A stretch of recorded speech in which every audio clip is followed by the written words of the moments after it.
Amazing से session के अंदर बहुत बहुत स्वागत है, बहुत बहुत स्वागत है और बहुत बहुत स्वागत है।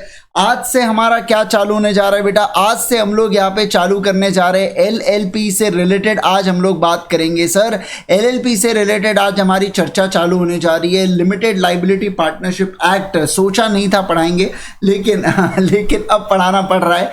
बहुत बहुत स्वागत है, बहुत बहुत स्वागत है और बहुत बहुत स्वागत है। यस यस यस, बहुत ही जोरदार ये चैप्टर, बहुत ही जोरदार ये हमारा एक्ट होने वाला है। न्यू एक्ट है, सीए इंटरमीडिएट के न्यू सिलेबस के अंदर एंट्री मारा है भाई साहब इन्होंने। और इसके बाद क्या क्या हमको पढ़ना है इसके अंदर आप देख सकते हैं। तो हम इंट्रोडक्शन, वाओ क्या बात है सर। इनकॉर्पोरेशन, कैसे एलएलपी इनकॉर्पोरेट की जाने वाली है। फिर पार्टनर्स और उनके रिलेशन, यानी कि सर बाकी meanings and concept, advantages, characteristics, इसके बारे में बात करेंगे। डिस्क्लोजर्स के बारे में बात करेंगे, कैसे वाइंड अप और डिसोल्यूशन होने वाला है। और डिफरेंसेस के बारे में बात करेंगे एलएलपी और दूसरे के बीच में, यानी कि जैसे कंपनी हो गया, पार्टनरशिप फॉर्म हो गया, इनके बीच में क्या क्या डिफरेंसेस है, वो सारे चीजों को हमको इस एक्ट के अंतर्गत देखना है। दैट इज कौन सा, बोलिए जल्दी से मुझे। एलएलपी एक्ट के अंतर्गत हम लोगों को देखना है। क्या आप इस बात को सारे के सारे लोग समझे क्या? बोलिए मुझे जल्दी से यस सर, है ना। तो अब हम लोग ये नए एक्ट को चालू करने वाले। मैं अगर बात करूं आपके साथ सीए इंटरमीडिएट के अंदर, जो सीए इंटरमीडिएट है ना बेटा, उसके अंदर कंपनी लॉ, क्या कहा मैंने, बोलो जल्दी से। कंपनी लॉ, कंपनी के इस लॉ के साथ साथ एलएलपी, इन दोनों को, ये दोनों जो चीज है ना, ये कितने मार्क के लिए रखी गई है? ये 70 मार्क्स के लिए आपके पेपर में रखा गया है। और बाकी जो चीज है वो 30 मार्क के लिए रखी गई है, यानी कि फेमा।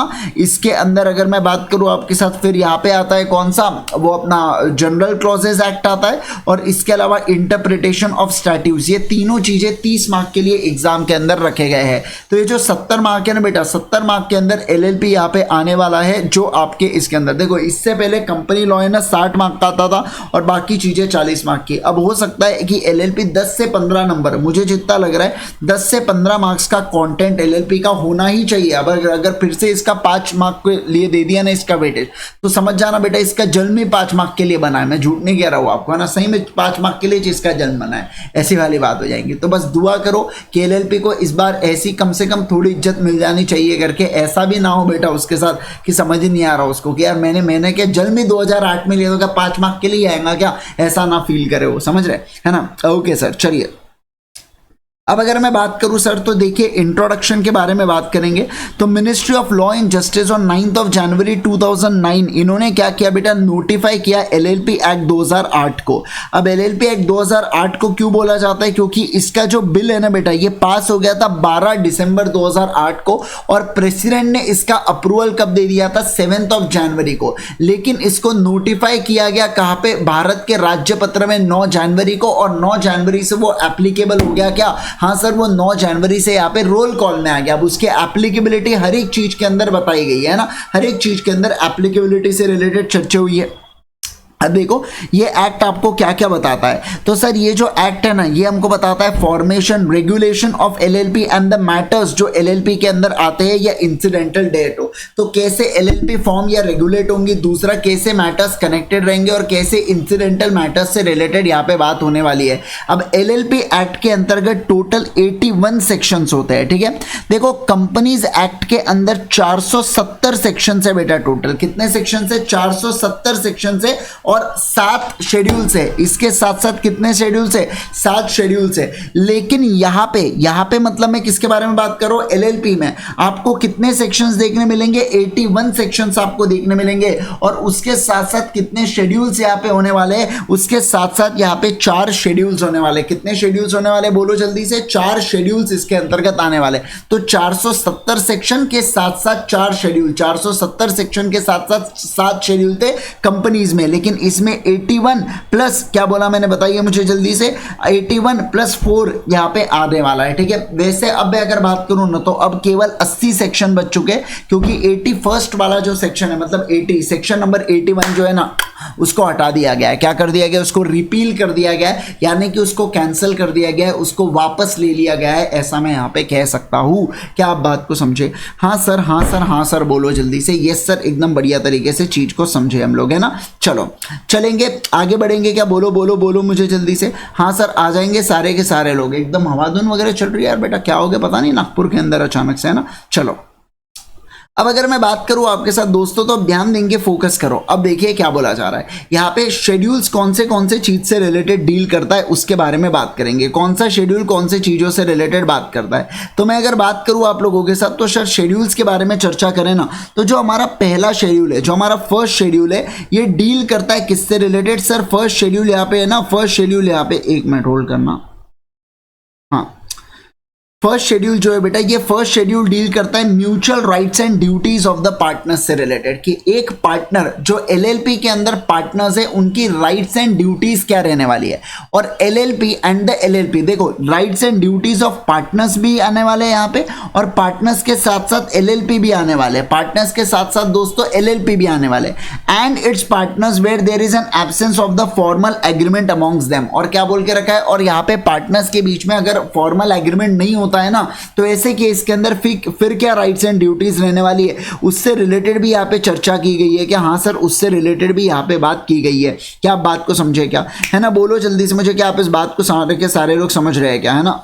हाँ चलो अब अगर मैं बात करूं आपके साथ, आ जाइए ध्यान दीजिए। अब अगर मैं बात करूं आपके साथ, देखो पहले शेड्यूल में क्या बोला गया सर? पहले शेड्यूल में बोला गया है यहाँ पे कि पहले शेड्यूल में बोला गया म्यूचुअल राइट्स एंड ड्यूटीज क्या है, पार्टनर्स की आपस में राइट्स एंड ड्यूटीज क्या रहने वाली है। Limited liability partnership and partners के यहाँ पे क्या, अगर फॉर्मल एग्रीमेंट नहीं होता है तो इनके बीच में क्या सारी चीजें रहने वाली है, उसके बारे में बात करता है। दूसरा, conversion of firm into LLP. Firm मतलब कौन सा? पार्टनरशिप फर्म के बारे में बात कर रहे हैं। पार्टनरशिप फर्म से आप एलएलपी के अंदर कैसे कन्वर्ट करोगे, उसके बारे में सेकंड शेड्यूल बात करता है। कौन बात करता है बोलो? सेकंड शेड्यूल बात करता है। इस चीज का आप ध्यान रखिएगा, समझ रहे हैं आप बात को? Yes sir. तो सेकंड शेड्यूल बात करता है फॉर्मेशन ऑफ पार्टनरशिप फर्म से एलएलपी में कन्वर्ट कराने के लिए। तीसरा बात करता है प्राइवेट कंपनी से एलएलपी में, और चौथा बात करता है अनलिस्टेड पब्लिक कंपनी से एलएलपी में हम आपको कन्वर्ट करवाएंगे। कोई भी व्यक्ति, समझना, हम तो चाहते ही नहीं है कि आप लिस्टेड कंपनी से एलएलपी में कन्वर्ट कराओ। अगर आपको बहुत ही मस्ती है तो लिस्टेड से पहले अनलिस्टेड करवाना, और अनलिस्टेड से कंपनी के अंदर, या अनलिस्टेड से आप एलएलपी में शिफ्ट करना खुद को, ऐसा इनका कहना है। हम तो चाहते ही नहीं है वैसे तो, लेकिन आपको बहुत ही मस्ती है तो ऐसे केस के अंदर आप फिर आपको ये प्रोसीजर खैर बाद में देखेंगे। तो देखो क्या बोला, 4 शेड्यूल। सबसे पहला म्यूचुअल राइट्स एंड ड्यूटीज के बारे में बात किया, दूसरा फर्म से एलएलपी, तीसरा प्राइवेट कंपनी से एलएलपी, चौथा अनलिस्टेड पब्लिक कंपनी से एलएलपी। ऐसा यहाँ पे बोल रहे हैं, ये 4 शेड्यूल्स उसके बारे में चर्चा करते हैं। बराबर है क्या? बोलो सारे के सारे लोग बराबर है क्या? यस सर, एकदम बढ़िया तरीके से समझा है। ठीक है, अब देखो, अब जो ministry of corporate affairs and registrars are interested with the task of administrating the LLP act 2008, यही 2 बॉडीज है बेटा, समझना। मिनिस्ट्री ऑफ कॉर्पोरेट अफेयर्स के हाथ में ही बोला गया है, इन्हीं को बोला गया है कि कंपनीज एक्ट की भी भागदौड़ आप ही संभालोगे, और रजिस्ट्रार ऑफ कंपनीज आप ही उसके मेन मुख्य होंगे। मतलब आपको अगर कोई भी इंफॉर्मेशन बुलाना है तो क्या आप बुला सकते हो क्या? बिल्कुल बिल्कुल बुला सकते हो। कंपनी से, जो भी कंपनी से आपको इंफॉर्मेशन बुलाना है आप बुलाते रहिएगा, हमें कोई प्रॉब्लम नहीं है ना। तो एमसीए और आरओसी क्या बोलेंगे, बोलो जल्दी से। यहाँ पे भी एमसीए प्लस आरओसी को बोला गया है कि आप संभालते बैठो, किसे? आप संभालते बैठो एलएलपी को, एडमिनिस्टर करते रहते हो, है ना। अब central government has authority to frame the rules with regard to LLP act 2008। अब सेंट्रल गवर्नमेंट के पास क्या है बेटा? अथॉरिटी है। सभी लोग बोलो क्या? सेंट्रल गवर्नमेंट के पास अथॉरिटी है कि वो एलएलपी रूल्स के रिगार्डिंग फ्रेम कर सकती है, रूल्स को बना सकती है, रूल्स को फ्रेम कर सकती है, रूल्स को बना सकती है, फ्रेम कर सकती है, और इसके अलावा वो समय समय पर उसको अमेंड भी कर सकती है नोटिफिकेशंस के द्वारा। क्या बोल रहा हूं मैं? समय समय पर अमेंड भी कर सकती है नोटिफिकेशंस के द्वारा, ऐसा यहां पे बोला गया है। सीजी के पास पावर है। वैसे भी मिनिस्ट्री ऑफ कॉर्पोरेट अफेयर्स और आरओसी है, या मिनिस्ट्री ऑफ कॉर्पोरेट अफेयर्स है ना, ये सीजी के कंट्रोल में ही होता है। इस चीज का ध्यान रखना। सेंट्रल एक्ट के अंतर्गत यहां पे एमसीए बनता है। क्या बोला मैंने? सेंट्रल एक्ट के अंतर्गत यहां पे एमसीए बनता है, ऐसा मेरा कहना है। क्या आप बात को समझे? बोलो सारे के सारे लोग, क्या आप बात को समझ रहे हैं क्या? यस सर, एकदम बढ़िया तरीके से हम लोग चीजों को समझ पा रहे हैं। ठीक है, आ जाएंगे, अब ध्यान दीजिएगा यहाँ पे। अब सुनो, It is also to be noted that Indian Partnership Act 1932 is not applicable to LLP. अब वाह वाह वाह वाह वाह वाह वाह क्या बोला, it is to be noted that Indian partnership act applicable नहीं होता LLP के लिए। अच्छा हुआ बताया, मुझे तो लग रहा था कि मुझे तो ऐसा लग रहा था बेटा कि सेल यहाँ पे वो आपका कौन सा एक्ट है, कंपनीज एक्ट एप्लीकेबल होता है करके, लेकिन इन्होंने क्लैरिफिकेशन दे दिया नहीं, ना कंपनीज एक्ट होता है ना पार्टनरशिप होता है, हमने LLP एक्ट लाया ना, वो एप्लीकेबल होने वाला है। समझ रहे हैं आप बात को?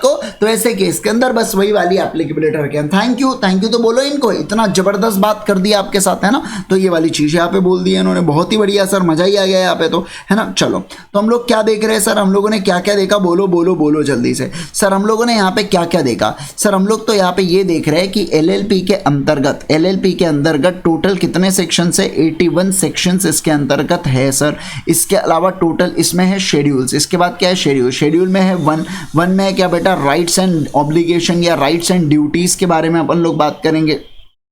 अब राइट्स एंड ड्यूटीज हुआ, फिर जो दूसरा वाला चीज है, फिर दूसरे के बाद कौन सा चीज है, तीसरा वाला चीज है, फिर यहाँ पे चौथा वाला चीज है। अब ये जो सेकंड वाली चीज है ना, सेकंड वाला क्राइटेरिया क्या कहता है कि आप यहाँ पे फर्म से क्या करो, फर्म से आप LLP बनाओ। आप यहाँ पे क्या बोला, प्राइवेट कंपनी से आप क्या बनाओ, LLP बनाओ। और इसके बाद तीसरा क्या बोला, अनलिस्टेड कंपनी से आप यहाँ पे क्या बनाओ, LLP बनाओ। बस यही वाली बातचीत यहाँ पे की गई है। क्या आप इस बात को समझे क्या, बोलो मुझे जल्दी से, क्या आप इस बात को सारे के सारे लोग समझे क्या, है ना। एकदम बढ़िया तरीके से सर हम लोग ये चीज को समझ रहे हैं, बराबर है क्या। अरे बोलो बोलो बोलो, आपके नोट्स में ये वाला चीज कॉपी कर लो, बस थोड़ा सा ढंग से लिखना, मैंने थोड़ा सा अड़ंग बड़ंग लिख दिया है ना, इसको थोड़ा सा ढंग से लिखिएगा, लिख के रख दो लेकिन नोट्स में।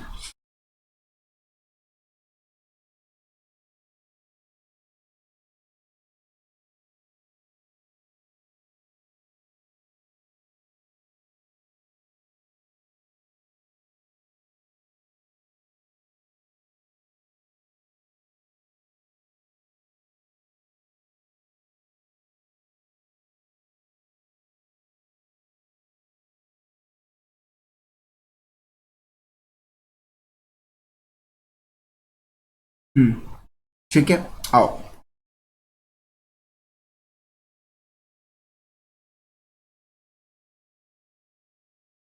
चलो चालू करें क्या।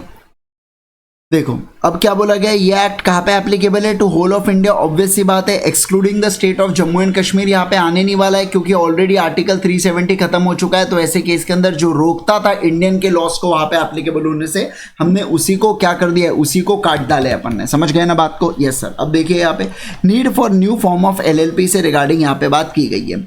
अब लॉ मेकर्स को इन्होंने क्या दिया है, लॉ मेकर्स को एनवे, इसका मतलब उनको टास्क दिया गया है, the need for bringing out the new legislation for creation of LLP and to meet the contemporary growth of the Indian economy. मतलब इनका कहना है कि हमने लॉ मेकर्स को टास्क दिया कि आप एक LLP बनाइए, क्या बनवाइए, आप एक ऐसा LLP का एक्ट बनाइए ताकि इंडियन इकोनॉमी में हमें ग्रोथ लेने में मदद मिल सके। बहुत बढ़िया।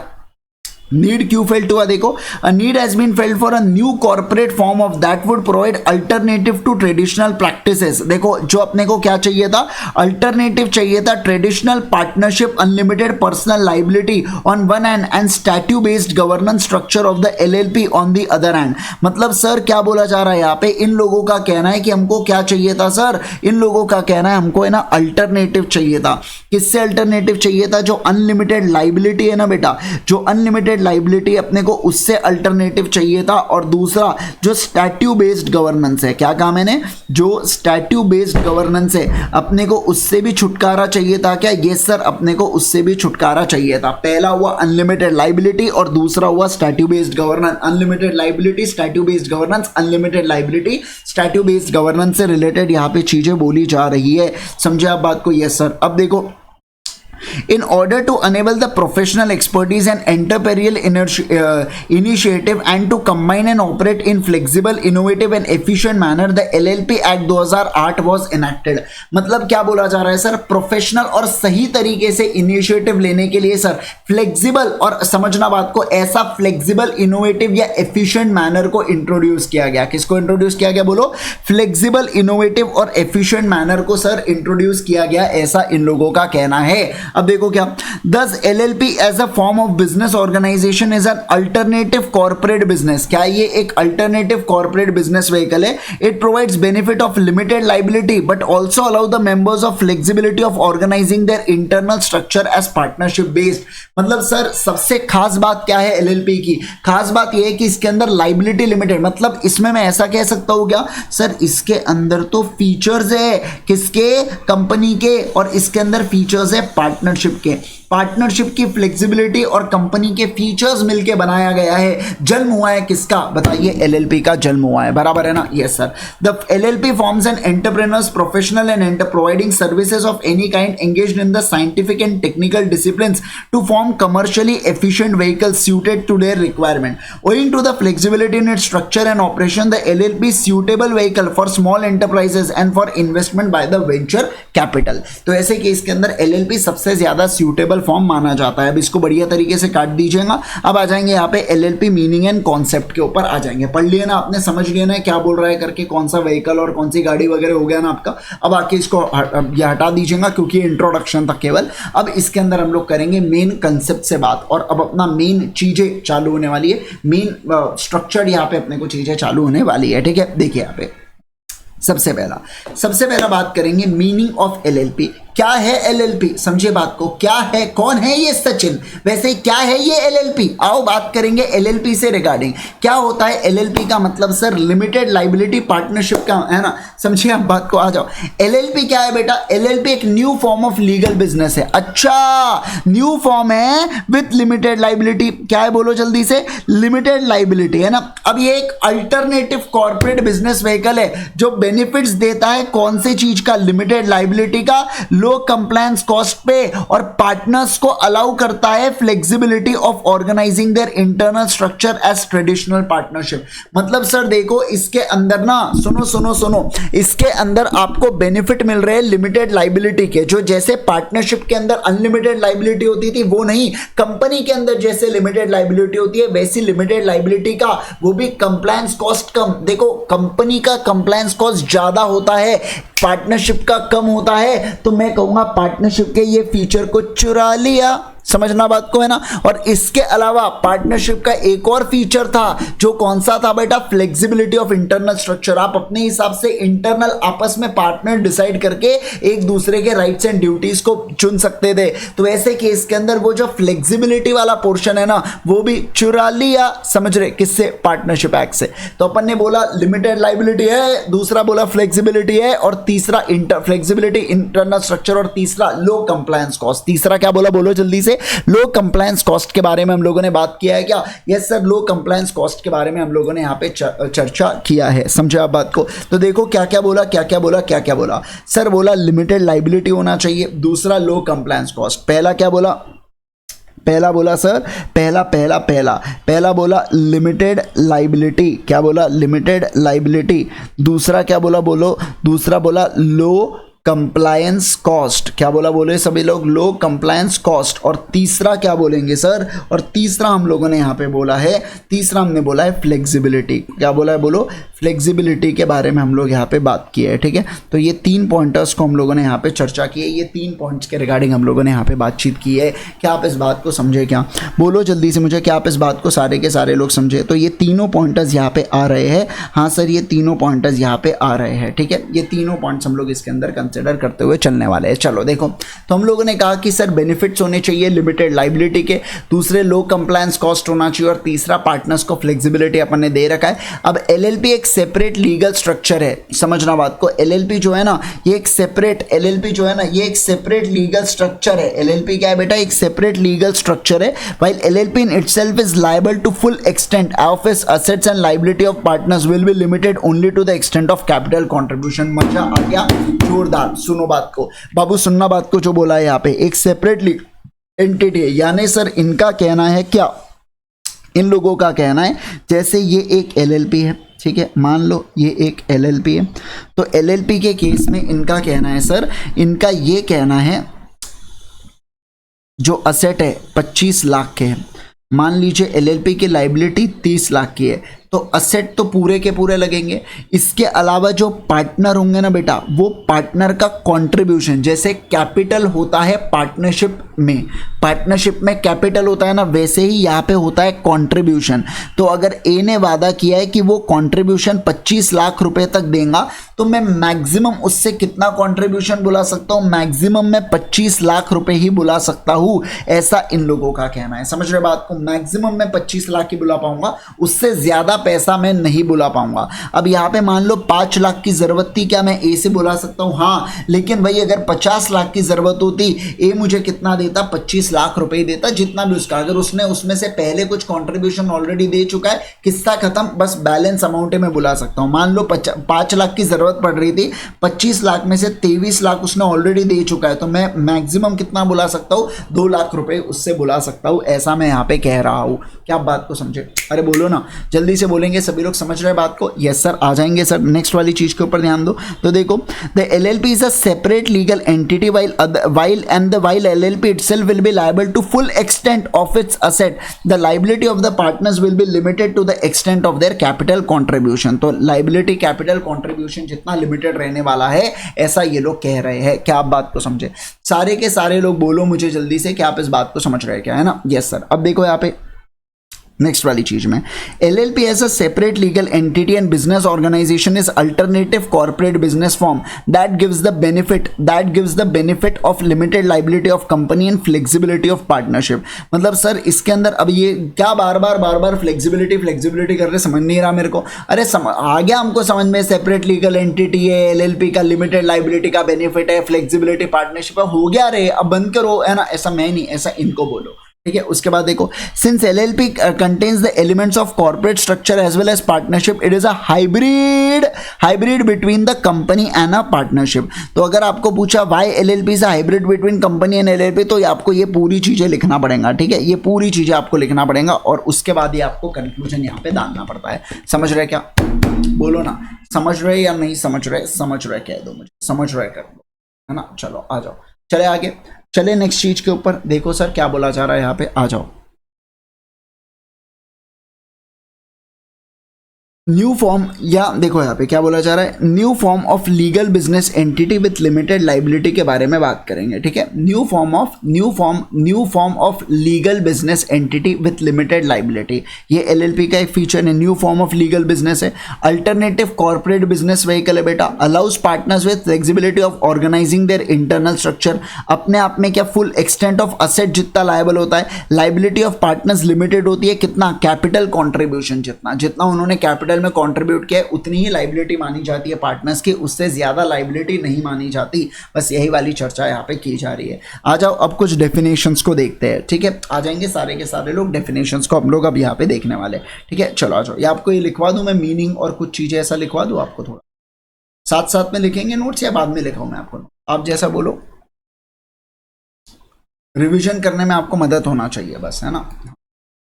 चलो आओ, हाँ साथ में ही लिखा दूंगा एक ही दिन में, ऐसा कुछ नहीं है, मतलब आज ही लिखा दूंगा और थोड़ा सा पढ़ लेते हैं फिर उसके बाद लिखा दूंगा, ऐसा कह रहा हूँ मैं, ठीक है? आ जाओ चलो। उसके बाद देखिए क्या बोला जा रहा है, अब एड्रेस के बारे में बात करेंगे। सबसे पहला, address in related to the LLP का मतलब क्या होता है? सबसे पहला, अगर इन इंडिविजुअल का केस अपन देख रहे हैं, कोई इंडिविजुअल के बारे में बात कर रहा है एड्रेस से रिलेटेड LLP के अंदर, देखो LLP के अंदर पार्टनर होता है, और अगर हम लोग पार्टनर के इंडिविजुअल एड्रेस के बारे में बात कर रहे हैं तो हम लोग उसके रेसिडेंशियल एड्रेस को कह रहे हैं। किसको कह रहे हैं बोलो? रेसिडेंशियल एड्रेस को हम लोग उसको कह रहे हैं। और दूसरा भाई, अगर मैं बात करूं, अगर हम लोग कोई बॉडी कॉर्पोरेट के बारे में बात कर रहे हैं ना बेटा, तो उसका एड्रेस ऑफ रजिस्टर्ड ऑफिस कह रहे हैं। क्या कह रहे हैं बोलो? एड्रेस ऑफ रजिस्टर्ड ऑफिस कह रहे हैं। तो सबसे पहला मैंने क्या कहा, अगर इंडिविजुअल के बारे में बात कर रहे हैं तो उसका रेसिडेंशियल स्टेटस या रेसिडेंशियल एड्रेस आता है। वही अगर सेकंड में बात करूं आपके साथ, बॉडी कॉर्पोरेट होता है, तो बॉडी कॉर्पोरेट के अंदर एड्रेस में क्या आ रहा है? रजिस्टर्ड ऑफिस आता है। क्या आता है बोलो जल्दी से? रजिस्टर्ड ऑफिस आता है। आप समझ रहे हैं मैं जो कह रहा हूं, है ना? देखो, तो अगर मैं कहूँ आपके साथ एड्रेस से रिलेटेड बातचीत हो रही है, तो इंडिविजुअल पर्सन है तो रेसिडेंशियल एड्रेस, और बॉडी कॉर्पोरेट है तो उसका रजिस्टर्ड ऑफिस। अब बॉडी कॉर्पोरेट का मतलब क्या होता है सर? बॉडी कॉर्पोरेट का मतलब होता है, देखो section 2 clause 20 of companies act की डेफिनेशन ली गई है। इसमें बोला जा रहा है यहाँ पे कि देखो, इट मीन्स अ कंपनी जो डिफाइन की गई है एंड इंक्लूड्स, मतलब सर कंपनी तो यहाँ पे आने वाली है 220। सर 220 में कौन सी कंपनी है? Which is incorporated in India, क्या मैं कह सकता हूं which is incorporated in India? हाँ सर। दूसरा, ऐसा एलएलपी जो इस एक्ट के अंदर रजिस्टर हुई है। तीसरा, एलएलपी जो इनकॉर्पोरेट हुई है आउटसाइड इंडिया। चौथा, एक ऐसी कंपनी जो इनकॉर्पोरेट हुई है आउटसाइड इंडिया। तो सिंपल सी बात है, बॉडी कॉर्पोरेट के अंदर कंपनी भी आ गई, एलएलपी भी आ गई, कंपनी इंडियन भी आ गई, फॉरेन भी आ गई, एलएलपी भी इंडिया भी आ गया, फॉरेन भी आ गया। समझ रहे क्या? ये चारों चीजें इंक्लूड की जाती है कौन से केस के अंदर? ये चारों चीजें बॉडी कॉर्पोरेट के डेफिनेशन में आती है। किसके अंदर आती है बोलो? बॉडी कॉर्पोरेट के डेफिनेशन के अंदर आती है, ठीक है। लेकिन क्या बोला यहां पे? But does not include. क्या बोलेंगे? But does not include. इसके बारे में बात करेंगे, बट डज नॉट इंक्लूड। अगर कोई कॉर्पोरेशन सोल है तो इंक्लूड नहीं होने वाला है सर। दूसरा, कोई कोऑपरेटिव सोसाइटी है जो रजिस्टर्ड है for the time being in cooperative society, LLP में नहीं आती है। और तीसरा क्या बोला जा रहा है देखो, any other body corporate not being defined in clause 220 और a limited liability partnership with CG may by notification specify in this behalf. मतलब अगर किसी कंपनी के बारे में सीजी बोल दे कि इसको बॉडी कॉर्पोरेट मत मानियो, तो उसको बॉडी कॉर्पोरेट आपको मानना है क्या? नहीं सर, उसको बॉडी कॉर्पोरेट आपको नहीं मानना है। इस चीज का आप ध्यान रखना। तो हमने क्या क्या बोला बताइए मुझे जल्दी से। सर बॉडी कॉर्पोरेट के अंदर कंपनी और एलएलपी दोनों आते हैं, इंडियन फॉरेन, तो चार यहाँ पे चीजें हो गई। उसके बाद इंक्लूड नहीं करेंगे कॉर्पोरेशन सोल को। दूसरा, किसके बारे में बात कर रहे हैं? कोऑपरेटिव सोसाइटी के बारे में बात कर रहे हैं। तीसरा, अगर मैं चर्चा करूं सर, यहाँ पे बोला जा रहा है कोई भी ऐसी कंपनी जिसको गवर्नमेंट कह दे, जिसको क्या कह दे बताइए मुझे जल्दी से, जिसको गवर्नमेंट कह दे सर कि ये जो चीज है ना, समझना आप बात को, ये जो चीज है ना, ये जो चीज़ है ना बेटा, उसे हम लोग कहेंगे कि इन लोगों को इंक्लूड नहीं करना है, तो उस कंपनी को इंक्लूड मत करना। क्या आप इस बात को समझे क्या? बोलिए मुझे जल्दी से, क्या आप इस बात को समझे क्या? है ना। अब सर सवाल उठता है कि कॉर्पोरेशन सोल का मतलब क्या होता है? तो कॉर्पोरेशन सोल का मतलब होता है कि जब कोई एक इंडिविजुअल पर्सन, क्या बोला मैंने? जब कोई एक इंडिविजुअल पर्सन रिप्रेजेंट करता है ऐसे ऑफिशियल पोजीशन को, जो अपने आप में क्या हो बेटा, एक सिंगल या सेपरेट लीगल एंटिटी आपको देके जाए। जैसे इंग्लैंड के अंदर बेटा क्राउन्स होते हैं, डीन्स होते हैं, समझना, या लॉर्ड मेयर होते हैं ना, तो उन्हें एक ऐसी पोजीशन दी जाती है कि वो अपने आप में सेपरेट, वो पोजीशन मतलब वो जैसे देखो, अगर मैं मान लो फॉर एग्जांपल के लिए मैं बोल रहा हूं, यहां पे चीफ होता है या हेड होता है ना, तो वो हेड और उसका पर्सनल दोनों अलग अलग माना जाता है। मतलब वो इन पर्सन जब हेड केस में वो डिसीजन लेता है तो अलग लेता है, या पर्सन केस में वो डिसीजन लेता है तो टोटली अलग लेता है। बस यही वाली बातचीत यहाँ पे हो रही है। क्या आप इस बात को समझ रहे हैं क्या? बोलो मुझे जल्दी से, कम ऑन एवरीवन, गेटिंग है ना। तो कॉर्पोरेशन सोल मतलब इंडिविजुअल पर्सन एक ऐसे ऑफिशियल पोजीशन में आ जाता है जो सेपरेट लीगल एंटिटी को दर्शाता है, या जिससे सेपरेट लीगल एंटिटी बताई जाती है, ऐसा मैं यहाँ पे कह रहा हूँ। उसे बॉडी कॉर्पोरेट कहते हैं। क्या कहते हैं बोलो? उस चीज को बॉडी कॉर्पोरेट बोला जाता है। क्या बोला जाता है? Body corporate. नहीं बेटा, वन पर्सन कंपनी अलग होता है। वन पर्सन कंपनी में तो सेपरेट लीगल एंटिटी होता है और वो पर्सन मेंबर होता है। यहाँ पे इंडिविजुअल पर्सन का ऑफिशियल पोजीशन उससे अलग होता है, ऐसा ये बोला जा रहा है, ठीक है ना। तो इसलिए बोला जा रहा है कॉर्पोरेशन सोल अलग है। और अरे 220 के अंदर कंपनी इनकॉर्पोरेटेड ऑफ इंडिया के अंदर वो भी आ गया ना बेटा, ऐसी वाली बात कर रहा हूं, वो भी तो आ ही गया ना। ये वाली चीज यहाँ पे बोली जा रही है। तो कॉर्पोरेशन सोल को अलग करना है आपने, कोऑपरेटिव सोसाइटीज को, और ऐसी कंपनी जो सेंट्रल गवर्नमेंट के द्वारा नोटिफाइड है उसको भी आप अलग करोगे। ये आता है बॉडी कॉर्पोरेट के डेफिनेशन में। किस में आता है बोलो? बॉडी कॉर्पोरेट के डेफिनेशन में आता है। क्या आपको ये चीज समझ रही है? सभी लोग बोलेंगे मुझे क्या आप सभी लोगों को ये चीज समझ में आ रही है? यस सर, एकदम बढ़िया तरीके से सर, ये सारी चीजें हमको समझ में आ रही है। बोलो आ रही है, बोलो आ रही है ना। आगे बढ़ेंगे ना, आ जाओ सर, आगे चलेंगे एकदम बढ़िया तरीके से। फोकस करना स्क्रीन पे, देखो अब क्या बोला जा रहा है। अब सर ये हुआ अपना मीन्स वाला डेफिनेशन हुआ। Company includes LLP, foreign LLP, ये company does not include corporation sole, cooperative या any other as notified by central government. एकदम आसान हो गया सर। अब देखो तीसरा, बिजनेस क्या होता है? बिजनेस का मतलब वो हर एक ट्रेड, प्रोफेशन या सर्विस या occupation except any activity which central government may by notification exclude, जो सेंट्रल गवर्नमेंट एक्सक्लूड करे। मतलब सिंपल सी बात है, जैसे देखो हर एक trade, profession, service and occupation आता है। अब आप बोलोगे सर एक काम करेंगे ना, गुटखा बेचते हैं करके, आप समझो। लेकिन अगर सेंट्रल गवर्नमेंट ने मना कर दिया कि नहीं आप एलएलपी में गुटखा नहीं बेच सकते, या सेंट्रल गवर्नमेंट कह रहा है कि गुटखा बैन है करके बेचना, तो गुटखे को इंक्लूड मत करना, बाकी चीजें आ जाएंगी कि हाँ सर हर एक ट्रेड, प्रोफेशन, सर्विस, ऑक्यूपेशन इसके अंदर आता है। इस बात का आप ध्यान रखो। मैं आपको एक बात बताऊं, जो चार्टर्ड अकाउंटेंट्स होते हैं ना बेटा, वो चार्टर्ड अकाउंटेंट्स को कंपनी बनाना अलाउ नहीं होता है। चार्टर्ड अकाउंटेंट्स कंपनी नहीं बना सकते है ना, लेकिन वो एलएलपी जरूर बना सकते हैं। इस चीज का ध्यान रखना, चार्टर्ड अकाउंटेंट्स को एलएलपी बनाना जी मतलब ये होता है, परमिशन दी जाती है, लेकिन वो कंपनी नहीं बना सकता। मतलब डीम्ड है, परमिशन क्या देना है, डीम्ड है वो, क्या आप बना सकते हो करके एलएलपी बोला गया ऐसे स्पेसिफिकली। लेकिन आप क्या कंपनी बना सकते हो क्या, आप कंपनी यहाँ पे नहीं बना सकते। इस चीज का ध्यान रखना। क्यों ऐसा, क्योंकि कंपनी सेपरेट लीगल एंटिटी होती है, और चार्टर्ड अकाउंटेंट जिस नेचर ऑफ सर्विसेज में देता है, अगर उसने फ्रॉड किया, आप सोच के देखो है ना, फाइनेंशियल स्टेटमेंट में फ्रॉड किया उसने, तो वो क्या कहेगा, कंपनी को जेल में डालो, उसको खुद को कोई जेल या उसको खुद को कोई पनिशमेंट नहीं मिलेंगी, ताकि सामने वाले के ऊपर इंडिविजुअल सेंसिबिलिटी बनी रहे, इसलिए उसको हम लोग कंपनी नहीं बनाने देते। एलएलपी के अंदर डेजिग्नेटेड पार्टनर्स की अनलिमिटेड लाइबिलिटी होती है, तो ऐसे केस के अंदर वो डेजिग्नेटेड पार्टनर के ऊपर रिस्क तो हमेशा रहने वाली है ना, तो वो कुछ गलत नहीं होने देता है। फिर समझ रहे बात को, फिर वो कुछ गलत नहीं होने देता है। ऐसा मैं यहाँ पे कह रहा हूँ आपके साथ। क्या आप बात को समझे क्या? सारे लोग बोलो मुझे जल्दी से कि आप इस बात को समझ रहे हो क्या, है ना, बढ़िया से समझे। Yes sir. अब देखो फोर्थ वाला पॉइंट क्या कह रहा है, चार्टर्ड अकाउंटेंट के बारे में यहाँ पे बात कर रहे हैं। Means a chartered accountant as defined in clause B of section 2 of 49 who has obtained COP. मतलब बोला जा रहा है CA plus COP. Chartered accountant क्या डिफाइंड है सर, सीए डिफाइंड है कि जिसने फाइनल एग्जाम को क्रैक किया है या फाइनल एग्जाम को पास किया है, प्लस जो ट्रेनिंग होती है आपकी एडवांस आईटीटी वगैरह की, वो ट्रेनिंग आपने पूरा किया है, तो उसे सीए बोला जाता है। समझ रहे बात को? तो अगर सीए प्लस सीओपी आपके पास है, तो आप एलएलपी के हिसाब से आप चार्टर्ड अकाउंटेंट बोले जाते हो। इस चीज का ध्यान रखना। एंड है ना, एंड जिसने सीओपी होल्ड कर रखा है, तो वो यहाँ पे बनता है चार्टर्ड अकाउंटेंट। ठीक है सर। उसके बाद देखो फिफ्थ, डेजिग्नेटेड पार्टनर का मतलब क्या होता है, ऐसा पार्टनर जो डेजिग्नेटेड है इन परस्यूएंट ऑफ सेक्शन 7। तो आगे जब अपन लोग सेक्शन 7 पढ़ेंगे, वहां पे कुछ रूल्स है बेटा, कि मतलब डेजिग्नेटेड पार्टनर के पास अथॉरिटी होता है, वो लीगल कंप्लायंसेस करने की जिम्मेवारी होती है, उसकी अनलिमिटेड लाइबिलिटी होती है, ऐसी बहुत सारी चीजें अपने को पढ़ना है। तो डेजिग्नेटेड पार्टनर मतलब जो डिफाइंड है as a designated in pursuant of section 7। तो सेक्शन 7 आपसे कुछ चर्चा करेगा, तो सेक्शन 7 के अनुसार उसको अपन लोग डेजिग्नेटेड पार्टनर कहते हैं।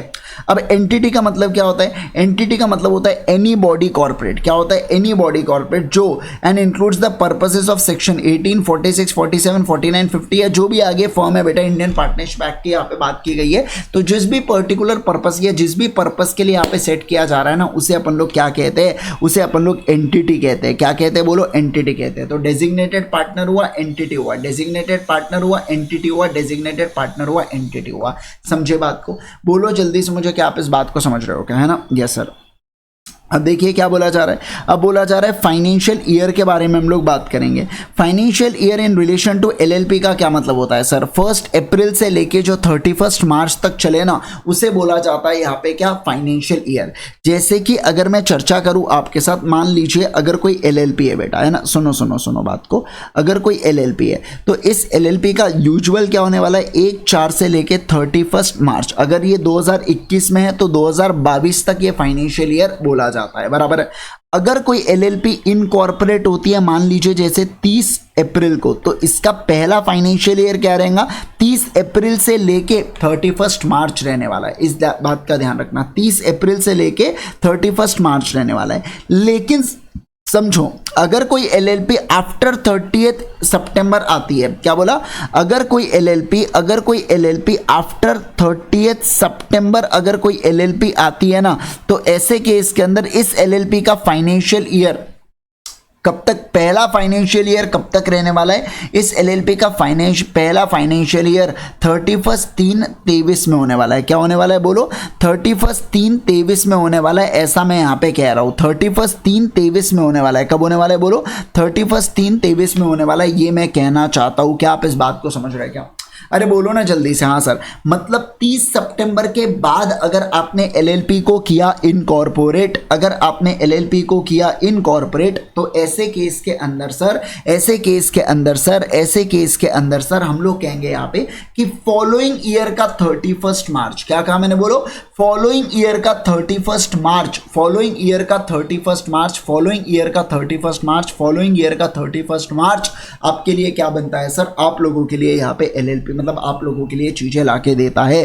क्या आप इस बात को समझे क्या? बोलिए मुझे जल्दी से, क्या आप इस बात को समझे क्या? Yes sir. However in case of LLP incorporated after the 30th of September of the year, the financial year may end on 31st of March of the year next the following year। समझ रहे आप बात को? जो next following year है ना, उसके अंदर क्या होता है सर, उसके अंदर यहाँ पे आपका कंप्लीट होने वाला है क्या? यस सर, उसके अंदर यहाँ पे इनकॉर्पोरेट या उसके अंदर कंप्लीट होता है। समझे क्या बात को? कम ऑन एवरीवन, क्या आप इस बात को सारे के सारे लोग समझे? बोलो फटाफट फटाफट जल्दी से बोलो, है ना? यस, देखिए example, if LLP has been incorporated on 15th of October 22, then the financial year may be from 15th of October to 31st March 2024। However, LLP can maintain its first accounts from 15th of October 22 to 31st March 23, that is the period less than 12 months। The period for which the first account LLP shall not exceed 11 months। 11 month से ज्यादा आपका exceed नहीं करना चाहिए, ऐसा इनका कहना है। तो आपका 12 मंथ से कम हो सकता है क्या? हाँ सर वो चलता है, लेकिन देखो 6 मंथ से कम नहीं होना चाहिए, 6 मंथ से कम नहीं होना चाहिए, और 18 महीने से ज्यादा नहीं होना चाहिए। 6 मंथ से कम नहीं होना चाहिए, 18 महीने से ज्यादा नहीं होना चाहिए, बराबर। अब इनकम टैक्स डिपार्टमेंट ने यूनिफॉर्म पीरियड दे के रखा है अप्रैल से 31 मार्च, वही इसको अपन लोग फाइनेंशियल ईयर यहाँ पे मानने वाले, या उसी को अपन लोग फाइनेंशियल ईयर यहाँ पे कंटिन्यू मानते रहने वाले है, बराबर। एक बार पढ़ेंगे पूरे के पूरे सातों डेफिनेशन, जल्दी से पढ़ लो, जल्दी से सातों डेफिनेशन को पढ़ लीजिए, फिर मैं आगे बढ़ रहा हूँ।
होने के बाद डन लिखिएगा।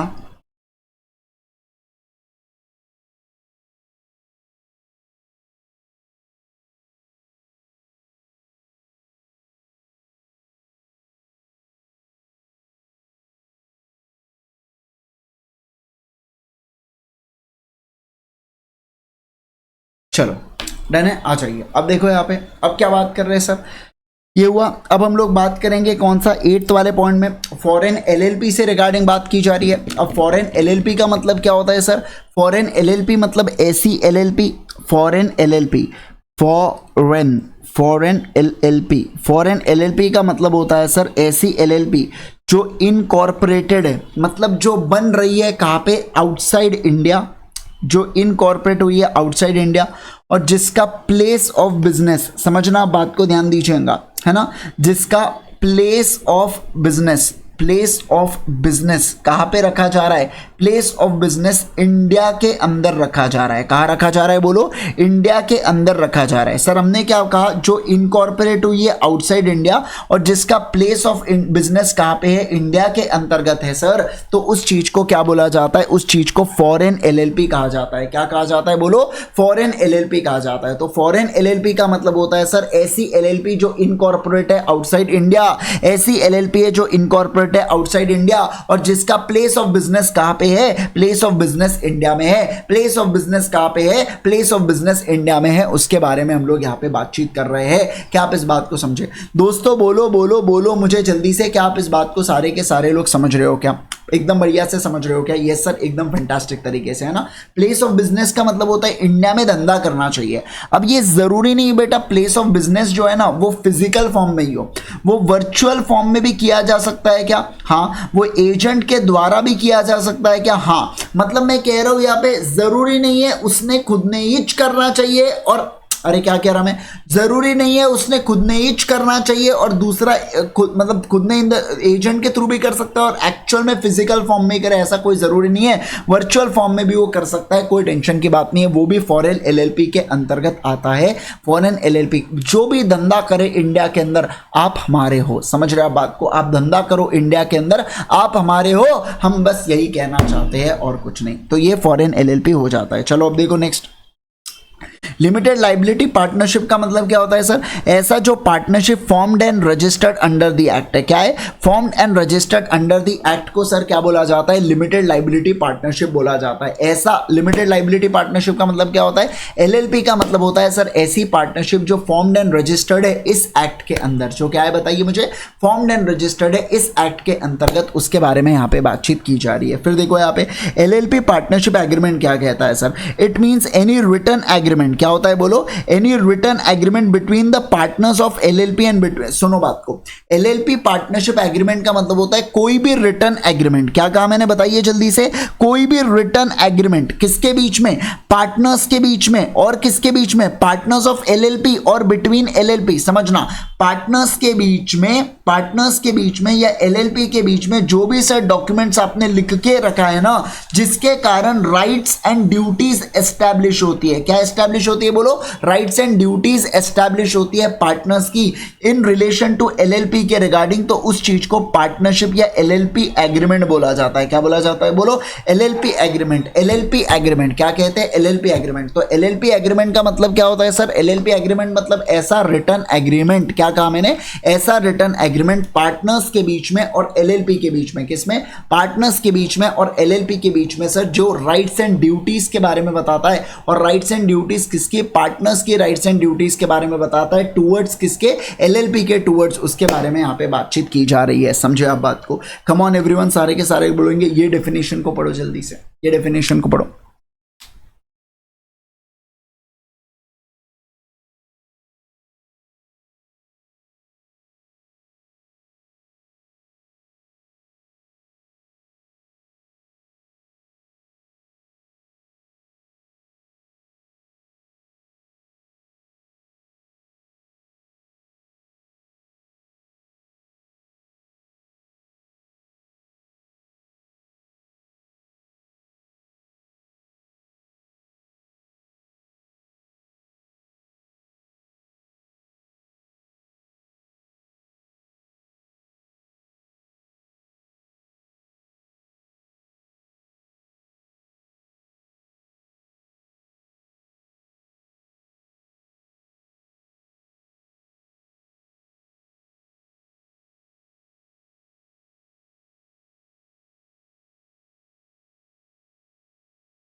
बढ़े आगे, बोलो आगे बढ़े क्या?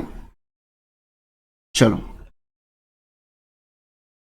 देखो, the first schedule shall be applicable for all the matters not covered by agreement, that is mutual rights and duties of the partners and their rights and duties in relation to LLP. अब देखिए 11th वाली चीज, name के बारे में हम लोग यहाँ पे बात करेंगे। किसके बारे में बात करेंगे बोलो? नेम से रिलेटेड। अब in relation to the partnership of LLP means का मतलब क्या होता है? यहाँ पे मतलब होता है इंडिविजुअल है तो बेटा उसका फोर नेम, मिडिल नेम और सरनेम। जैसे अगर मैं बात करूँ आपके साथ, तो अगर मान लीजिए मैं पार्टनर हूँ तो मैं क्या बनूंगा? इंद्रेश अशोक गांधी। समझ रहे बात को? ये पूरा नाम यहाँ पे लिया जाना चाहिए इंडिविजुअल के केस में। बॉडी कॉर्पोरेट है तो उसका रजिस्टर्ड नेम यहाँ पे लिया जाना चाहिए। बॉडी कॉर्पोरेट अगर एलएलपी के अंदर आ रहे हैं तो वो वाली चीजें आने वाली है। समझ रहे हैं आप बात को? बोलो मुझे जल्दी से, क्या आप इस बात को समझे ना? तो उसका जो रजिस्टर्ड नेम है ना, जिसके अंदर प्राइवेट लिमिटेड, देखो ब्रांड नेम अलग होता है। जैसे अगर मैं बात करूं अनअकैडमी ब्रांड नेम है और उसके पीछे sorting hat technologies private limited है, तो वो रजिस्टर्ड नेम होता है। तो रजिस्टर्ड नेम आता है नाम के अंतर्गत। समझ रहा ना? तो पार्टनर्स के नेम अगर आपको कंसिडर करना है तो इंडिविजुअल में पूरा फुल नेम आने वाला है और दूसरा रजिस्टर्ड नेम यहाँ पे आने वाला है। बॉडी कॉर्पोरेट के केस में क्या कहा मैंने? बॉडी कॉर्पोरेट के केस में रजिस्टर्ड नेम यहाँ पे आने वाला है। समझे क्या बात को? Yes sir. अब देखो 12th वाली चीज, पार्टनर्स। अब partners in relation to LLP का मतलब क्या होता है? ऐसा person who becomes a partner in LLP in accordance with LLP agreement. तो एलएलपी एग्रीमेंट के अनुसार अगर कोई भी व्यक्ति पार्टनर बनता है एलएलपी का, एलएलपी एग्रीमेंट के अनुसार कोई भी व्यक्ति पार्टनर बनता है एलएलपी का, तो उसे हम लोग कहते हैं पार्टनर। उसे क्या कहते हैं बोलो जल्दी से? उस व्यक्ति को पार्टनर बोला जाता है। वाह क्या जबरदस्त डेफिनेशन दे दी है, दिल बागबान हो गया सर, मजा ही आ गया ये तो। अब रीजनल डायरेक्टर का मतलब क्या होता है? जो सेंट्रल गवर्नमेंट के द्वारा अपॉइंट किया गया है यहाँ पे कंपनीज एक्ट में। रजिस्ट्रार का मतलब क्या होता है? जो सेंट्रल गवर्नमेंट यहाँ पे registrar, additional registrar, joint registrar, deputy registrar, assistant registrar, ऐसे अलग अलग लोग को अपॉइंट करता है सर।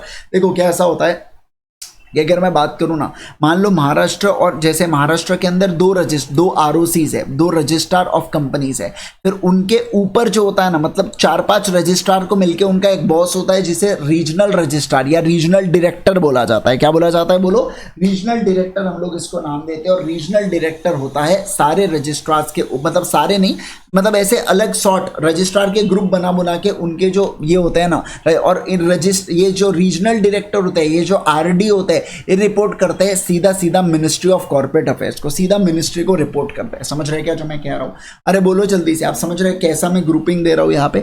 मैं ये कहना चाहता हूँ सबसे ऊपर कौन होते हैं? एमसीए यहाँ पे आपको नजर आएगा, उसके अंतर्गत आपको यहाँ पे आरडीज नजर आएंगे, समथिंग 7 आरडीज वगैरह है ना, तो आरडीज आपको नजर आएंगे। और आरडी के नीचे कौन नजर आने वाला है बोलो मुझे? आरडी के नीचे यहाँ पे आपको नजर आने वाले है कौन सर? आरओसी नजर आने वाला है। समझ रहे आप बात को? ये पूरा एग्जीक्यूट करते हैं आरओसी। कौन से? जो भी एमसीए इनको चीजें देखता है, और ये बराबर से एग्जीक्यूट कर रहे हैं या नहीं कर रहे, ये कौन देखता है? आरडी यहाँ पे देखता है। समझ दोस्तों? बोलो जल्दी से, बोलो ना, आप कुछ बोल नहीं रहे, बोलो बोलो बोलो। यस चलिए परफेक्ट है, आगे बढ़ेंगे ना, आ जाओ। देखो अब हम लोग बात करेंगे स्मॉल लिमिटेड लाइबिलिटी के बारे में। अगेन इंपॉर्टेंट कंसेप्ट यहाँ पे आ जाता है।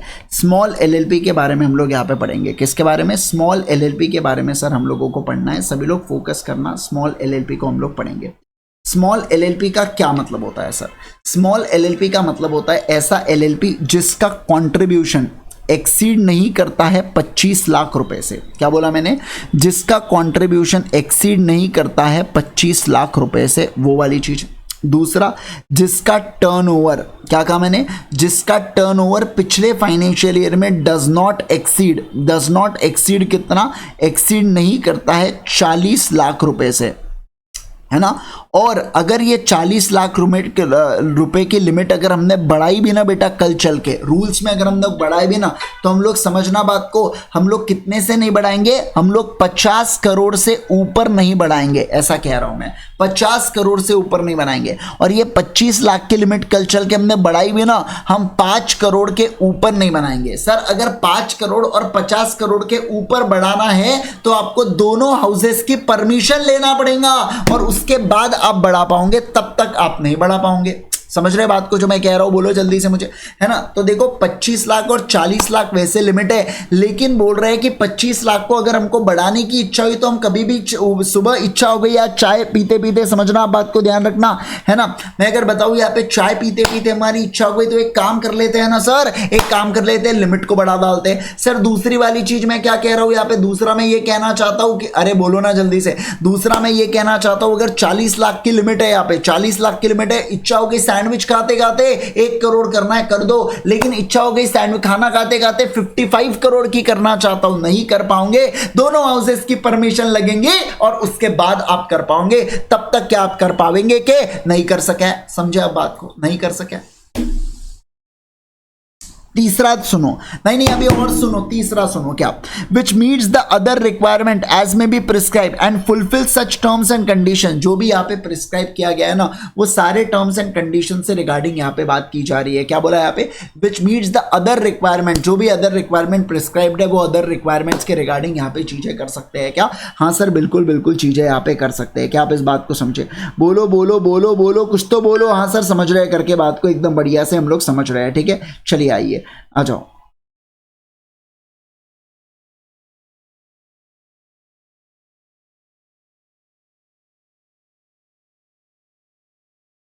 है ना, आ जाओ।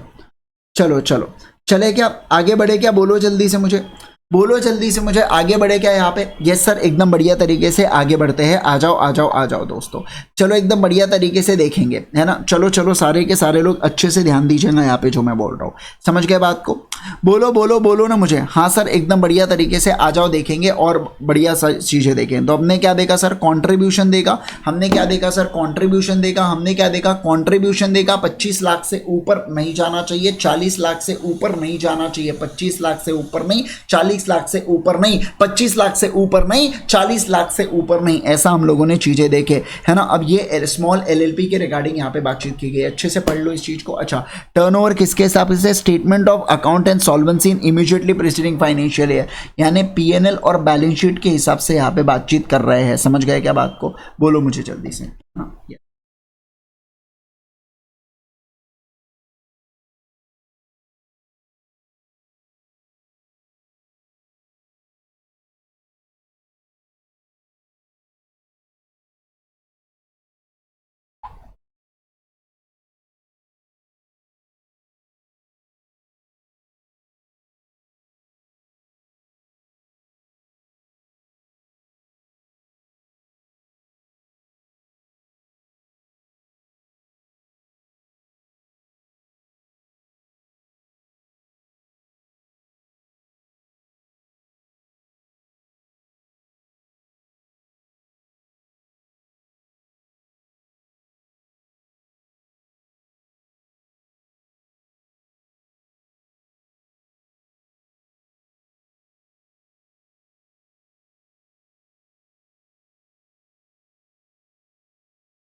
हो गया है, बोलो।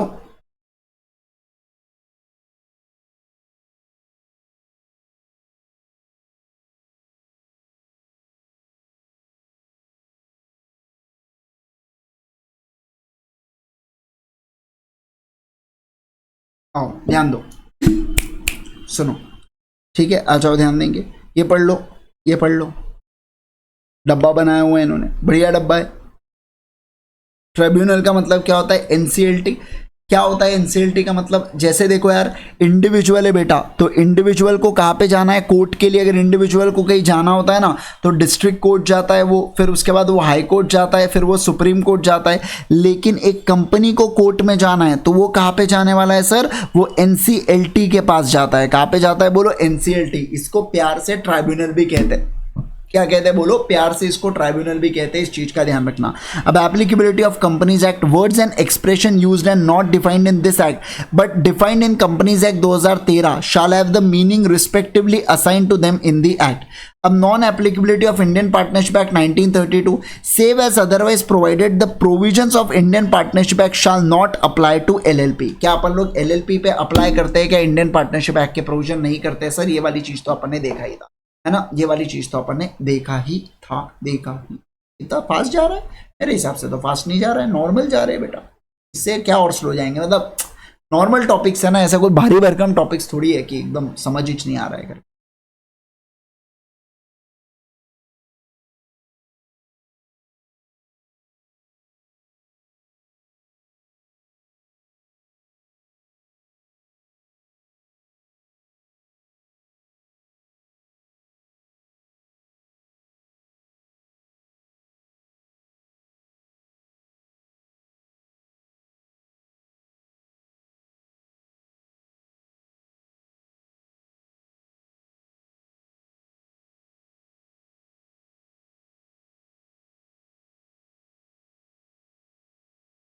चले,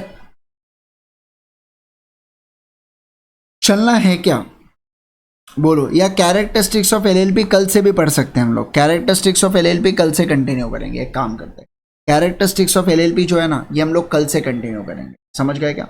बोलो ना, कितने बजे होने वाला है हमारा? 6 PM तो सर सेशन रहने ही वाला है। 6 PM के सेशन को हम लोग कंटिन्यू करेंगे कैरेक्टरिस्टिक्स ऑफ एलएलपी से रिगार्डिंग, ठीक है? परफेक्ट है, बोलो बोलो बोलो बोलो बोलो, है ना? Yes sir. तो आज एलएलपी हम लोग यहाँ पे करेंगे चालू, मतलब एलएलपी तो चालू कर दिया है, तो कल अपन कैरेक्टरिस्टिक्स ऑफ एलएलपी पढ़ेंगे और उसके बाद फिर मेरे को ऐसा लग रहा है 5-7 तारीख तक आपका रिजल्ट आ जाना चाहिए करके, ऐसा मेरे को लग रहा है, बट लेट्स होप क्या होता है पता। एलएलपी आपका कंप्लीट करना है अपने को, मतलब अगर मान लो अगर आपका रिजल्ट आ भी जाता है बीच में तो उससे कोई फर्क नहीं पड़ने वाला है, एलएलपी अपना चलते रहने वाला है और वो होने ही वाले है कंप्लीट, ठीक है? चलिए, तो एक इसके बाद फिर अपन लोग डिफरेंसेस को देखेंगे, एलएलपी और पार्टनरशिप फॉर्म में क्या क्या डिफरेंसेस होते हैं, फिर मतलब बाकी सब ये डिफरेंसेस को खत्म करेंगे और फिर अपन लोग एक एक सेक्शन को कंप्लीट करना चालू करेंगे। समझ रहे क्या बात को? नहीं, कल से थोड़ा सा ज़्यादा देर रहने वाला है प्रीतम, आज थोड़ा सा एक काम है इसलिए, है ना? कल से थोड़ा सा ज़्यादा देर ही रहेगा, लेकिन हाँ 1 घंटे 75 मिनट्स के आसपास हमारा सेशन रहेंगे। अब 1.5 घंटे का सेशन नहीं रहेगा, 75 मिनट्स के आसपास का सेशन रहेगा, ठीक है? चलो, yes, okay everyone, thank you so much once again, bye bye, take care, see you all tomorrow. कितने बजे मिलेंगे हम लोग? यस, 7 बजे हम लोग यहाँ पे मिलने वाले। Bye bye everyone, take care take care take care. लेकिन जाने से पहले आपको इतना कहना चाहूँगा कि अगर आपको मुझसे स्ट्रक्चर्ड तरीके से सीए इंटरमीडिएट का लॉ पढ़ना है तो ऐसे केस के अंदर आप हमसे बिल्कुल बिल्कुल पढ़ सकते हैं। और अगर मैं बात करूँ ना, तो जैसे देखो मेरा एक इंडिविजुअल, ये तो वार्म अप कोर्स अभी हमारा चल रहा है, तो वार्म अप कोर्स के अंदर आप हमारे साथ जुड़ सकते हैं। कब? जब आप अनअकैडमी का सब्सक्रिप्शन लेते हैं, और जब भी आप अनअकैडमी का सब्सक्रिप्शन ले तो आप यहाँ पे IG सर इस कोड का प्रयोग कर सकते हैं for maximum possible discount, right हो? एक और चीज़ बता दूँ, जैसे ही आपका रिजल्ट आता है बेटा, तो आप यहाँ पे मुझसे पढ़ पाएंगे। मेरा एक सेपरेट कोर्स आता है अनअकैडमी के ऊपर, तो जो मेरा सेपरेट कोर्स आता है ना, ये मेरे सेपरेट कोर्स को जब आपके पास अनअकैडमी का सब्सक्रिप्शन होता है तब आप एक्सेस कर सकते हैं अनअकैडमी के सब्सक्रिप्शन के ऊपर, या आप इंडिविजुअल सब्सक्रिप्शन भी ले सकते हैं। क्या बोला मैंने? इंडिविजुअल सब्सक्रिप्शन, मतलब पूरा अनअकैडमी का एक पूरा सब्सक्रिप्शन लेने की जरूरत नहीं है, आप इंडिविजुअल SKU को भी खरीद सकते हैं, जैसे कि जो रफली अराउंड 5000 के आसपास जो आपका होने वाला है। एंड अगेन आप यहाँ पे IG सर इस कोड का प्रयोग कर सकते हैं for maximum possible discount, right? तो ये सारी चीजें बढ़िया तरीके से रहने वाली है, तो आप बढ़िया तरीके से पढ़ पाएंगे हमसे जब आप सब्सक्रिप्शन लेंगे, या आप इंडिविजुअल SKU लेना चाहे तो भी आप पढ़ सकते हैं। बहुत बहुत धन्यवाद इस सेशन को देखने के लिए। Till then bye bye, take care, अपना और अपनों का ध्यान रखिए। मिलते हैं हम लोग कितने बजे? कल शाम में मुलाकात होंगे। Till then bye bye, take care.